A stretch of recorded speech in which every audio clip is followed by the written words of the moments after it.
But government ಒಂಥರ ಡೋಲಾಯಮಾನ ಸ್ಥಿತಿಲಿರೋದಿಲ್ಲ. ಶಾಸಕರ ಹತ್ರ ಬೇರೆ ಹೋಗಿದ್ದಾರೆ, ಯಾವ ಶಾಸಕರಿಗೆ ಗೊತ್ತಿದ್ದಲ್ಲ ಇದು. ನಾವು ಕೂಲಿ ಕಳಿಸ್ಬೇಕಾದ್ರೆ ಸುಮಾರು ಒಂದು 5 ಕಿಲೋಮೀಟರ್ ಶಾರ್ಟ್ ಕಟ್ ಆಗಿ ಹೋಗ್ಬೋದು. 4,000-5,000 ವೋಟಿಂಗ್ ಇದೆ ನಮ್ದು. ಆದ್ರೆ ದೇವನಹಳ್ಳಿ ಪಂಚಾಯತ್ ವ್ಯಾಪ್ತಿಯಲ್ಲಿ ಅವ್ರದ್ದೆಲ್ಲಾದ್ರೂ ಕೆಲಸ ತೋರಿಸಿದ್ರೆ ಒಂದು ಬೆರಳಿಗೆ ಒಂದೆರಡು ಕೆಲಸ ಇದೆ ಈ 2.5 ವರ್ಷದಲ್ಲಿ. ಇಲ್ಲೇ 300 ಜನ ಸತ್ರು ಪರವಾಗಿಲ್ಲ, ಅಲ್ಲಿ 6 ಜನರ ಬದುಕಿಗೋಸ್ಕರ ನಾವು ಇರ್ತೀವಿ. ಮಳೆಗಾಲದಲ್ಲಿ ಏನು ಮಾಡ್ಲಿಕ್ಕೂ ಆಗುದಿಲ್ಲ. ದೀಪಾವಳಿ ಮುಟ್ಟ ನಾವು ಎಲ್ಲ ದೊಣ್ಣೆ ಹೂವು ತಗೊಂಡು ಬೀಸಿ ಹಿಂಗೆ ಹೋಗ್ಬೇಕು, ಹೊಸ ಕೂಲಿ ಹೋಗ್ಬೇಕು.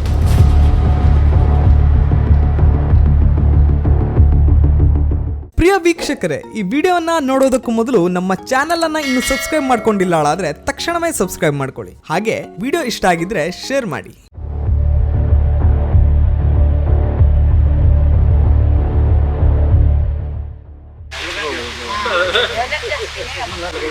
ತುಂಬಾ ಇದೆ, ಬಟ್ ಗೌರ್ಮೆಂಟ್ ಒಂಥರ ಡೋಲಾಯಮಾನ ಸ್ಥಿತಿಲಿರೋದ್ರಿಂದ ಒಂದ್ ಕೈಲಿ ಕೊಡ್ಲಿಕ್ಕೆ ಮಾಡ್ತೀವಿ, ಮತ್ತೊಂದು ಕೈಲಿ ಕಿಡ್ಸನೂ ಇದೆ. ನೋಟಿಸ್ ತೆರವು ನೋಟಿಸ್ ಬರಲಿಲ್ಲ, ನಮಗೆಲ್ಲ 10 ಪತ್ರ ಕೊಟ್ಬಿಟ್ಟಿದ್ದಾರೆ.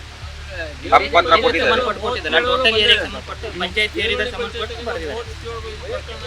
ನಮ್ಗೆ ಬರಲಿಲ್ಲ, ನಾವು ಏನಾದ್ರು ಹೇಳುದಿಲ್ಲ, ನಮ್ಗೆ ಅಂತದ್ದು ಏನು ಇದು ಬರಲಿಲ್ಲ. ಮಾಹಿತಿ ಇಲ್ಲ.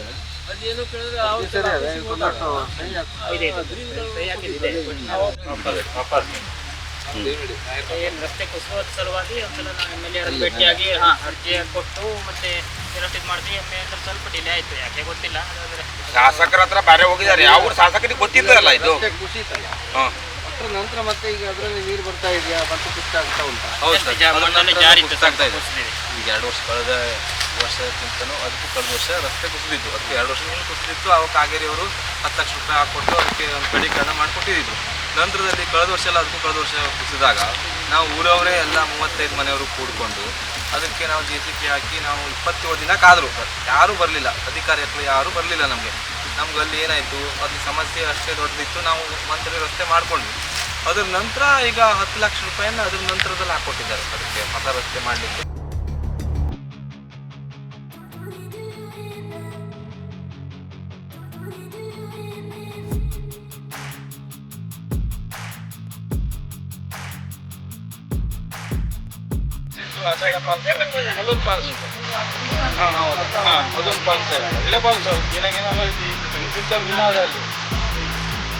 ಅಲ್ಲೆಲ್ಲ ಅವಾಗ ಒಂದು ಹುಡುಗ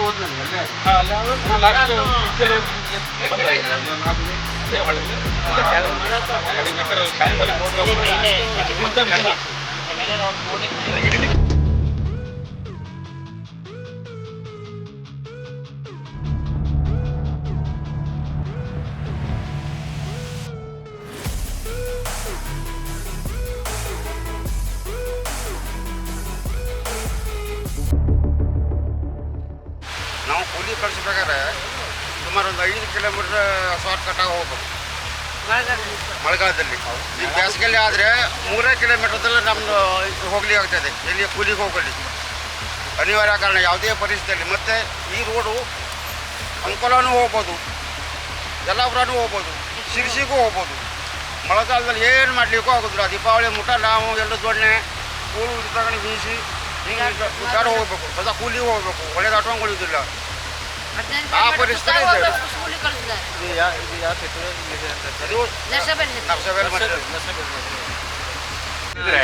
4,000-5,000 ವೋಟಿಂಗ್ ಇದೆ ನಮ್ದು. ಆದ್ರೆ ದೇವನಹಳ್ಳಿ ಪಂಚಾಯತ್ ವ್ಯಾಪ್ತಿಯಲ್ಲಿ ಅವ್ರದ್ದೆಲ್ಲಾದ್ರೂ ಕೆಲಸ ತೋರಿಸಿದ್ರೆ ಒಂದು ಬೆರಳಿಗೆ ಒಂದೆರಡು ಕೆಲಸ ಇದೆ ಈ 2.5 ವರ್ಷದಲ್ಲಿ. ಅಲ್ಲ, ಬೆರಳಿಕೆ ಅಲ್ಲ, ಕೆಲಸನೇ ಇಲ್ಲ. ಬೇರೆ ವಿದ್ಯಮಾನ ನಾವು ಏನು ಇದು ಮಾಡ್ತಾ ಇದೀವಿ ಅಂದ್ರೆ, ಇಲ್ಲೇ 300 ಜನ ಸತ್ರು ಪರವಾಗಿಲ್ಲ, ಅಲ್ಲಿ 6 ಜನರ ಬದುಕಿಗೋಸ್ಕರ ನಾವು ಇರ್ತೀವಿ. ನೀವು 300 ಜನ ಬೇಕಾದ್ರೆ ಹೋಗ್ರಿ ಹೇಳುವಂತ ಇದೇನು ವಾತಾವರಣ ಸೃಷ್ಟಿಯಾಗಿದೆ ಈಗ. ಅಂದ್ರೆ ಈಗ ನದಿ ತಿರುವುಗಳಿರ್ಬೋದು ಅಥವಾ ಬೇರೆ ಬೇರೆ ಯೋಜನೆಗಳಲ್ಲಿ ನಮ್ಮ ಉತ್ತರ ಕನ್ನಡ ಮತ್ತಿಂತ ಗ್ರಾಮೀಣ ಪ್ರದೇಶದಲ್ಲಿ ಹೇರ್ತಾ ಇದ್ದಾರೆ. ಆದ್ರೆ ನಾವು ಜನರಲ್ವೋ, ನಾವು ಬದುಕೋದು ಬೇಡವೋ ಇಲ್ಲಿ? ಹೌದು. ಈಗ ನೋಡುವ ಅಲ್ಲಿ ಹೋಗೋ ಒಂದು ಸಭೆ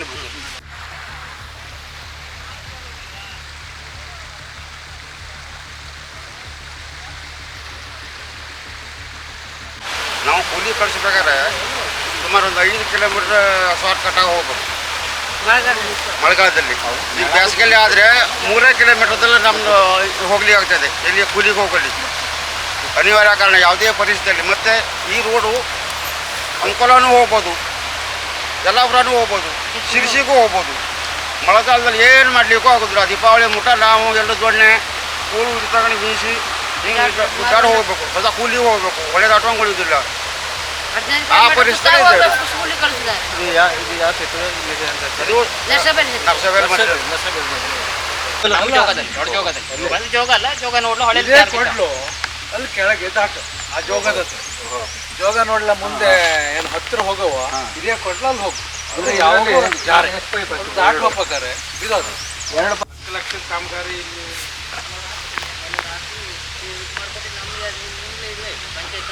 ಹಾಕಿ ಪೈಪ ಕೊಡ್ತಾವ್ರಿ. ಅಲ್ಲ ಇದು ಹಾಕ್ಕೊಟ್ಟು ನಾವಲ್ಲ ಇದು ಹಾಕ್ಕೊಟ್ಟಿದ್ದು ನಾವು MLA ಹಾಕಿದ್ರಿ ಒಂದೇ ಸಲ ಕೋಟ್ಯಾಂತರ ರೂಪಾಯಿ ಜನಸಂಖ್ಯೆ ಗೌರ್ಮೆಂಟ್ ಲೆವೆಲಲ್ಲಿ ಮಾತ್ರ NDRF ಬೇರೆ ಬೇರೆ ಹಾಕ್ಬಿಟ್ಟೇನೋ ಇದೆಲ್ಲ ಸಮಸ್ಯೆ ಅಂತ NDRF ಸ್ಟೇಟ್ ಗೌರ್ಮೆಂಟ್ ಅವೇ ಡೈರೆಕ್ಟ್ ಇನ್ವೆಸ್ಟ್ ಮಾಡೋಲ್ಲ, ಸ್ಟೇಟ್ ಗೌರ್ಮೆಂಟ್ ಕೊಟ್ಕೊಡೆ ಮತ್ತೆ ಕೊಡಕ್ ಬಂದೆ.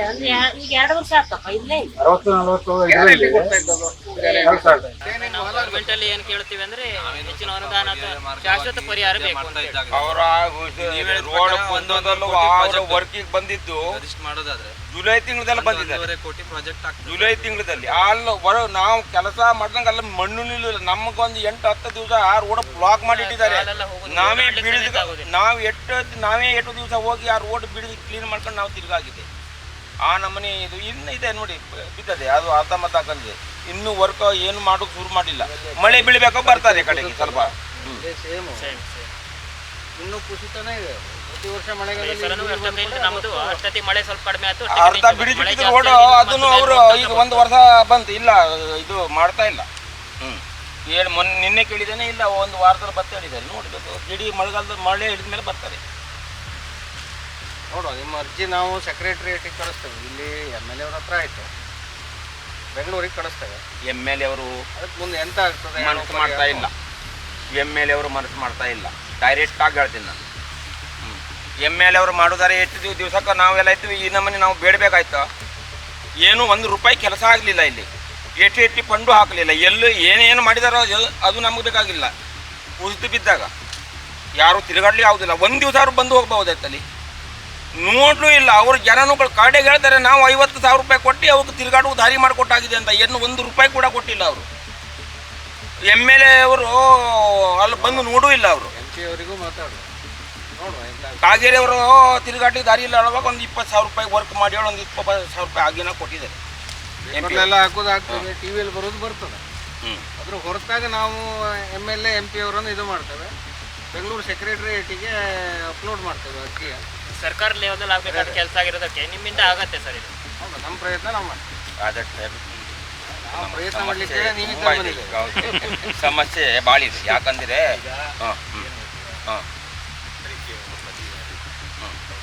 ನಿಮ್ಮನ್ನು ಕೇಳಲಿಕ್ಕೆ ಕೇಳೇ ಬಂದು ನೀವು ನಿಂತರೆ ಮಾತ್ರ ನಿಮ್ಮಲ್ಲಿಗೆ ಏನಾದ್ರು ಕೆಲಸಕ್ಕೆ ಅನುಕೂಲ ಆಗ್ತದೆ. ನಾವು ಯಾವಾಗೂ ನಿಲ್ತೇವೆ.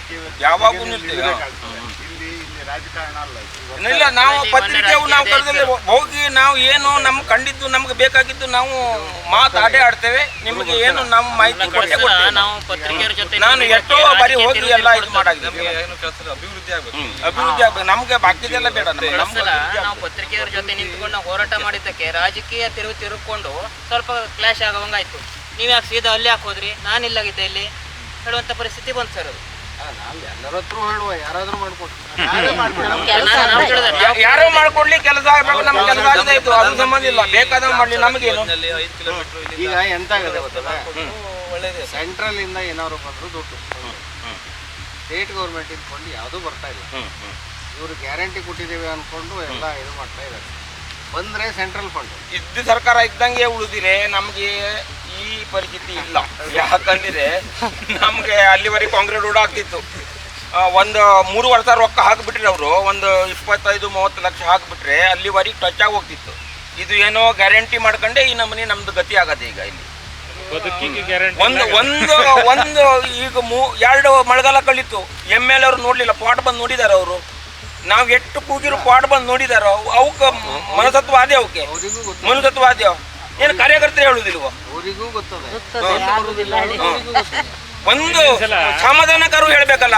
ಈಗ ಜನಪ್ರತಿನಿಧಿ ಒಂದು ಸಮಾಧಾನಕಾರು ಹೇಳ್ಬೇಡುವ ಅವ ಯಾರು ಹೇಳಿ. ಒಬ್ಬ ಹುಡುಗ ಕೊತ್ಕೊಂಡು ಹೋಗಿತ್ತಲ್ಲ, ಅವಾಗ ಬಂದಾಗ ಅಲ್ಲಿ ನೋಡಕ್ ಬಂದಿದ್ರು, ವಾಪಸ್ ಹೋಗುವಾಗ ಅಲ್ಲಿ ನಿಲ್ತಾರಂತ ನಾವೆಲ್ಲ ನಿಂತಿದ್ವಿ, ಆದ್ರೆ ಅವ್ರು ನಿಲ್ಲಿಲ್ಲ. ಇಲ್ಲಿ ಅಲ್ಲಿ ರೋಡ್ ಭಾಳ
ಜೋಗ ಜಲಪಾತ ಇದೆ. ಸಹಸ್ರಾರು ಸಂಖ್ಯೆಯಲ್ಲಿ ಪ್ರವಾಸಿಗರು ಬಂದು ಹೋಗಿ ಮಾಡ್ತಾ ಇದ್ದಾರೆ. ಅದಕ್ಕೆ ನಮಗೆ ಒಂದು ನೋಡುವಂಥ ಒಂದು ವೀಕ್ಷಣಾ ಸ್ಥಳ ಬೇಕು. ಅದ್ರ ಜೊತೆಯಲ್ಲಿ ನಮಗೆ ಅಲ್ಲಿಗೆ ಹೋಗುವಂಥದ್ದು ಒಂದು ಟ್ರೆಕ್ಕಿಂಗ್ ಪಾತನ್ನು ಒಂದು ನಿರ್ಮಾಣ ಆಗಬೇಕು. ಅದ್ರ ಜೊತೆ ನಮಗೆ ಇಲ್ಲಿ ನಿರ್ವಹಣೆಗೋಸ್ಕರ ಮತ್ತು ಬಾಕಿಯವರು ಕೂಡ ನಮಗೆ ಇಲ್ಲಿ ಸಪೋರ್ಟಿವ್ ಆಗಿ ಗೌರ್ಮೆಂಟಿಂದಲೂ ಸಪೋರ್ಟಿವ್ ಆಗಿ ಮಾಡಿಕೊಡುವಂಥ ವ್ಯವಸ್ಥೆಯನ್ನು ಆಗಬೇಕು.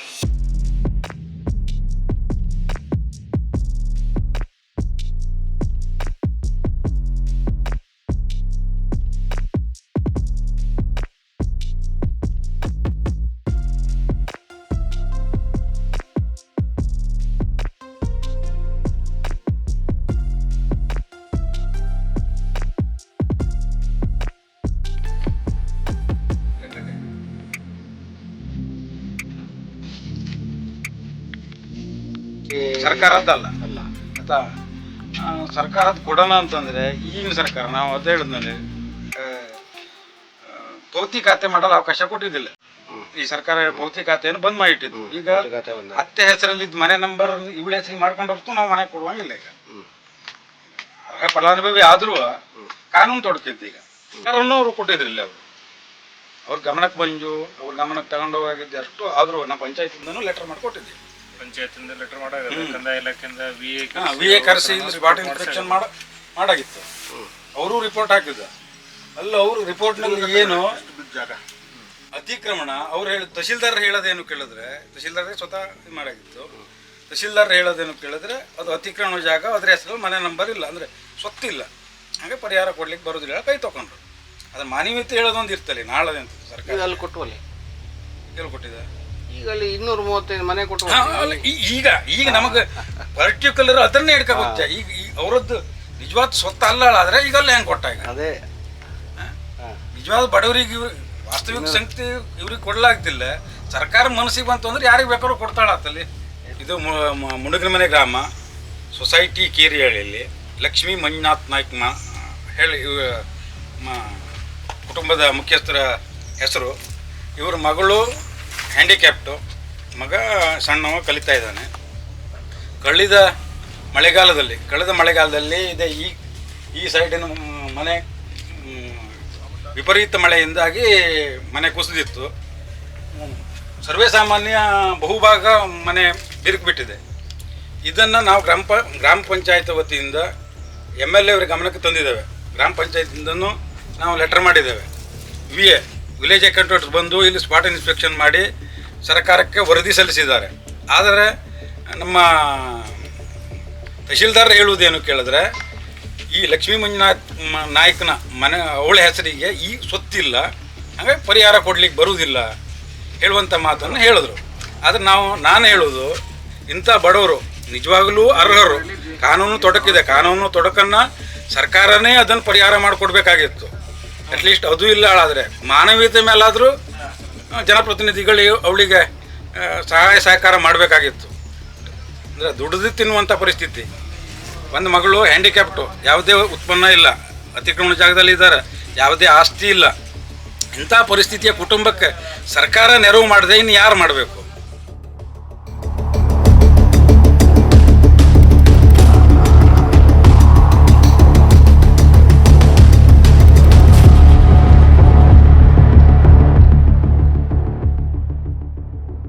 ಅಂದರೆ ರಾಜ್ಯ ಹೆದ್ದಾರಿ ಶಿರ್ಸಿಯಿಂದ ಅಂಕೋಲ ಮಾರ್ಗವಾಗಿ ಹೋಗುವಂಥದ್ದು, ಮಧ್ಯದಲ್ಲಿ ಯಾಣ ಒಂದು ಟೂರಿಸ್ಟ್ ಕ್ಷೇತ್ರ ಮತ್ತು ಒಂದು ಧಾರ್ಮಿಕ ಕ್ಷೇತ್ರ ಒಂದಿದ್ದಂಥ ಪ್ರದೇಶ.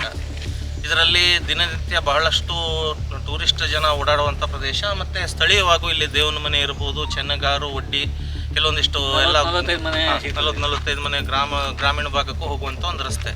ಇದರಲ್ಲಿ ಈಗ ಸದ್ಯದಲ್ಲಿ ಒಂದು 2 ತಿಂಗಳಲ್ಲಿ ಒಂದು 30ರಿಂದ 40 ಅಪಘಾತಗಳು ಇದು ಒಂದೇ ಸ್ಥಳದಲ್ಲಿ ಸಂಭವಿಸಿದ್ದು ಗಮನಕ್ಕೆ. ಈಗ ಸದ್ಯದಲ್ಲಿ ಏನು ಕೇಳಿದ್ರೆ, ಈಗ ಒಂದು ವಾರದ ಹಿಂದೆ ದಾವಣಗೆರೆಯಿಂದ ಬರುವಂಥ ಒಂದು ಶಾಲಾ ಪ್ರವಾಸದ ಗಾಡಿನೂ ಕೂಡ ಬಿದ್ದು ಒಂದು 2-3 ಜನರಿಗೆ ಒಂದು ಮೇಜರ್ ಆದಂಥ ಪೆಟ್ಟುಗಳೇ ಸಂಭವಿಸಿದೆ.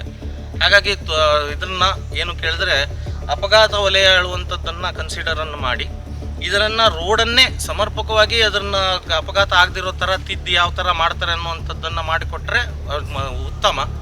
ಸದ್ಯಕ್ಕಂತೂ ಇದಕ್ಕೆ ಹಂಪ್ಗಳನ್ನು ಹಾಕಿ ಅಪಘಾತ ಕಡಿಮೆ ಆಗೋ ಥರ ಮಾಡಿಕೊಡ್ಬೇಕಾಗಿ ನಾನು ಈ ಮೂಲಕ ಕೇಳ್ಕೊಳ್ತಾ ಇದ್ದೇನೆ. ಆದರೆ ಅದು ಬಂದ್ಬಿಟ್ಟಿದ ಮೇಲೇ ಬಂದ್ಬಿಟ್ಟದೆ ಅಂತ ಹೇಳೋದೇ ಆಗುತ್ತೆ ಪರಿಸ್ಥಿತಿ. ಊರಿಗೆ ಶಿರ್ಸಿಯಿಂದ ಬಂದ ಮೇಲೆ ಬೆಳಗಾವಿ ಬಂದ್ಬಿಟ್ಟಿದ ಮೇಲೆ ಬೆಳಗಾವಿ ಬಂದ್ಬಿಡ್ತು ಆ ಪರಿಸ್ಥಿತಿ ಉಂಟು ಈಗ ನಮಗಿಲ್ಲ. ನಮ್ಮ ಭಾಗ ಅಷ್ಟು ಬಂಜಿಲ್ಲ 1 ವರ್ಷ ಅದೇ ಇಲ್ಲಿ ನಮ್ಮದು ಬೆಳಗಾವಿ ಗ್ರಾಮ ಅಂತ, ದೇವನಹಳ್ಳಿ ಪಂಚಾಯತ್ ವ್ಯಾಪ್ತಿಯಲ್ಲಿ ನಮ್ಮದು ಬೆಳಗಾವಿ ಗ್ರಾಮ ಅಂತ ಬರ್ತದೆ. ನಮಗೆ ಬೆಳಗಾವಿ ಗ್ರಾಮಕ್ಕೆ ಮುಖ್ಯ ರಸ್ತೆ ಅಂದರೆ ಇದೆ. ನಮಗೆ ಸಂಪರ್ಕ ಅಂದರೆ ಪ್ರತಿನಿತ್ಯ ಏನು ಜನ ಓಡಾಡ್ತಾರೆ, ಬಸ್ಸುಗಳು ಓಡಾಡ್ತವೆ, ಮತ್ತು ಶಾಲೆ ಮಕ್ಕಳು ಹೋಗುವಂಥ ಬಸ್ಸುಗಳು ಬರೋದು ಇದೇ ರೋಡಲ್ಲಿ. ಮತ್ತು ಇದು ಬಿಟ್ಟರೆ ನಮಗೆ ಬೇರೆ ಯಾವುದೇ ಅಂದರೆ ಸರ್ವಋತು ರಸ್ತೆ ಯಾವುದೂ ಇಲ್ಲ ನಮ್ಮೂರಿಗೆ ಸಂಪರ್ಕ ಇರುವಂಥದ್ದು. ಸರ್ವಋತು ಅಂತ ರಸ್ತೆ ಇರೋದು ಇದೇ ಆಗಿತ್ತು. ಆದರೆ ಈ ರೋಡಿನ ಪರಿಸ್ಥಿತಿ ನೋಡಿದ್ರೆ ಈಗ ಸರ್ವಋತು ಅಲ್ಲ, ಯಾವ ಋತುವಲ್ಲೂ ಕೂಡ ನಾವು ಓಡಾಡುವಂಥ ಪರಿಸ್ಥಿತಿ ಇಲ್ಲ. ಆ ಪರಿಸ್ಥಿತಿಗೆ ಬಂದಿದೆ. ನಾವು ಮನವಿಗಳನ್ನು ಕೊಟ್ಟು, ನಾವು ಗ್ರಾಮಸ್ಥರಿಂದನೂ ಕೂಡ ಮನವಿ ಕೊಟ್ಟಿದ್ದೇವೆ, ಪಂಚಾಯತ್ ವತಿಯಿಂದನೂ ನಾವು ಮನವಿಗಳನ್ನು ಮಾಡಿದ್ದೇವೆ, ಶಾಸಕರಿಗೆ ಮಾಡಿದ್ದೇವೆ, ಆಯಾ ಸಂಬಂಧಪಟ್ಟ ಇಲಾಖೆಗೂ ಕೂಡ ಮಾಡಿದ್ದೇವೆ. ಆದರೆ ಅವರಿಂದ ಯಾವುದೇ ಸ್ಪಂದನೆ ಇಲ್ಲ. ದುಡ್ಡು ಸ್ಯಾಂಕ್ಷನ್ ಆಗಿದೆ, ಕೆಲಸ ಮಾಡ್ತೇವೆ, ಈಗ ಇನ್ನೊಂದು ಸ್ವಲ್ಪ ದಿನದಲ್ಲಿ ಗುದ್ಲಿ ಪೂಜೆ ಮಾಡ್ತೇವೆ ಅನ್ನುವಂತಹ ಆಶ್ವಾಸನೆಗಳನ್ನೇ ನಾವು ಕೇಳ್ತಾ ಇದ್ದೇವೆ. ಬಿಟ್ಟರೆ ನಾವು 3 ವರ್ಷದಿಂದನೂ ಇಲ್ಲಿ ಅಂದರೆ 2.5-3 ವರ್ಷದಿಂದನೂ ಇಲ್ಲಿ ನಾವು ಯಾವುದೇ ಕೆಲಸಗಳನ್ನು ಅವ್ರು ಮಾಡಲಿಲ್ಲ. ನಾವು ಅಂದರೆ ಹೊಂಡ ಬಿದ್ದಾಗಲೇ ನಾವು ಸಣ್ಣ ಹೊಂಡ ಬಿದ್ದಾಗಲಿಂದ ನಾವು ಹೇಳ್ತಾ ಇದ್ದೇವೆ ಮರುಡಾಂಬರೀಕರಣ ಮಾಡಿಕೊಡಿ ಅಂತ. ಮಾಡ್ಕೊಡ್ತೇವೆ ಅಂದರೆ ನಾಮಕಾವಸ್ಥೆಗೆ ಬಂದು ಸ್ವಲ್ಪ ಡಾಂಬರನ್ನ ಹಾಕ್ತಾರೆ. ಈಗ ಮುಂದೆಲ್ಲ ಕೆಲವೊಂದು ಹೊಂಡದಲ್ಲಿ ಹಾಕಿದ್ದಾರೆ, ಅದರಿಂದ ಮುಂದೆ ಬರೋದೇ ಇಲ್ಲ. ಅದರ ನಂತರ ಮತ್ತೆ ಕ್ರಮೇಣವಾಗಿ ಕಿತ್ತೋಗಿ ಈ ಪರಿಸ್ಥಿತಿ ಬಂದಿದೆ. ಮತ್ತೆ ಎಷ್ಟು ಕಿಲೋಮೀಟರ್ ಹಾಳಾಗಿದ್ದು? ಈಗ ನಾವು ಯಾಣ, ಒಡ್ಡಿ ಮತ್ತು ಗೋಕರ್ಣ 143 ರಾಜ್ಯ ಹೆದ್ದಾರಿಯಿಂದ ಬೆಳಗಾವಿಗೆ ಒಟ್ಟು 4.5 ಕಿಲೋಮೀಟರ್ ಆಗ್ತದೆ. 4.5 ಕಿಲೋಮೀಟ್ರಲ್ಲಿ 3 ಕಿಲೋಮೀಟ್ರ್ ರಸ್ತೆ ಸಂಪೂರ್ಣವಾಗಿ ಹಾಳಾಗಿದೆ. ಆದರೆ ಇನ್ನೂ ರಸ್ತೆನೂ ಕೂಡ ಅಲ್ಲಲ್ಲಿ ಹೊಂಡ ಬಿದ್ದು ಇನ್ನೂ 1 ವರ್ಷ ಅಥವಾ 1 ವರ್ಷ ಇನ್ನೊಂದು ಮಳೆಗಾಲ ಕಳೀತು ಅಂದರೆ ಪೂರ್ತಿ 4.5 ಕಿಲೋಮೀಟರ್ ರಸ್ತೆನೂ ಇದೇ ಪರಿಸ್ಥಿತಿಗೆ ಬರುವಂಥ ಸಾಧ್ಯತೆ ಇದೆ.